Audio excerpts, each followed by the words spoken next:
চলো তোমাদেরকে একটা জিনিস দেখাচ্ছি।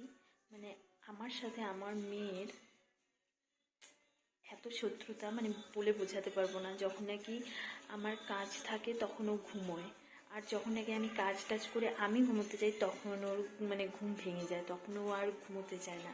আর এখন আমার ঘুম আসছে না, আমার কাজ ছিল, তো এখন বাপ বেটিতে কি সুন্দর ঘুমোচ্ছে। চলো তোমাদেরকে আমি দেখাচ্ছি, চলো। এই দেখো ওরা কি সুন্দর ঘুমোচ্ছে বাপ বেটিতে মিলে। এখন যদি আমি শুতে চাই তখনই উঠে যাবে, সেই জন্য আমি আর শুচ্ছি না, এদেরকেই দেখাচ্ছি। দেখো ওর বাবা আগেই ঘুমিয়ে পড়েছিল এইদিকে ওই পাশ হয়ে, আর মেয়েকে আমি এদিকে শুইয়ে দিয়েছি। দেখো কি সুন্দর ঘুমোচ্ছে দুজনে মিলে। কি বলবে তোমরা বলো, আমার সাথে মেয়ের এত এত শত্রুতা।